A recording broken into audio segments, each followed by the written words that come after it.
So Ryan, why sell? Why now? So I've known Naval now for a while, and he's an investor in Product Hunt, so he's believed in us since the very beginning.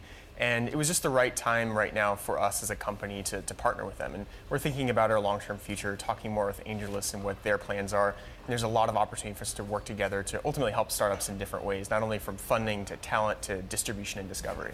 Now, as I understand it, you were also trying to raise money. I'm curious what you found in the fundraising environment. What's it like? Were you having any trouble? The fundraising environment, there's a lot of talk about it. There has been for the past 2 years, really, and it's certainly changed in many ways. But today, really, great companies are getting funded still today. We're seeing more and more people building products, building companies, and also with less resources, less time. And we're also living in a world where there are distribution channels that exist, the internet, of course, but also the App Store, Amazon, all these different places to actually distribute your products. So despite all this talk about the fundraising environment being difficult, the truth is it's actually a great time to be a maker and a company builder. So why did you sell rather than raise more? Right now, when we look at our strategy, like where are we going long term? If you look even 10 years out down the road, how do we get there faster? And many of it's through partnerships, and partnerships with AngelList make a lot of sense.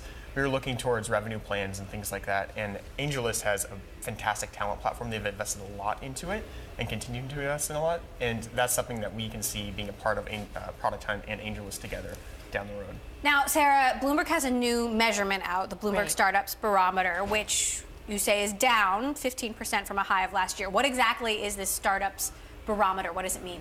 Okay, the Startups Barometer is a set of 4 different points that Bloomberg looks at. We've gone back years to figure out the data from a long time ago.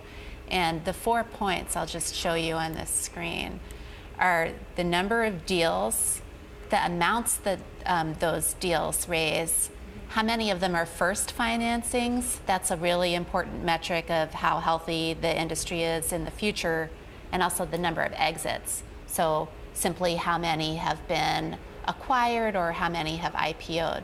So Bloomberg, mixes that all together with its secret sauce and comes up with this barometer. It's a very special sauce. Yep. Would you echo what you're hearing from investors and entrepreneurs? Would you echo what Ryan just said about the environment? I might be a little bit less optimistic than Ryan. I'm hearing that it's much harder to raise. If you look at the numbers, you see that far fewer companies are raising Series A and at seed level, which is a leading indicator, will show a slowdown of those big exits in the future. But also, it's a little bit hard to tell because some of those funding rounds are actually going up in size. So fewer of them, but sometimes bigger. So for companies that aren't kind of blockbuster, it's a little bit hard to get funding right now. For the startups, Ryan, that maybe are in this sort of transition period or middle ground, what are they doing? What are they planning? Yeah, there's a lot of people who, obviously cutting costs is the easiest way to extend your runway to get to that point where you have that hockey stick growth where you can actually raise around. So we're seeing that. There's also, people do shut down companies. When it doesn't work out, that's what you ultimately end up doing, or raise a bridge around. So it's something that's the environment's changed. We go through these periods ultimately. And to take it back to even AngelList, this is exactly what AngelList was founded on to start with, is to help companies and investors connect and raise money to live.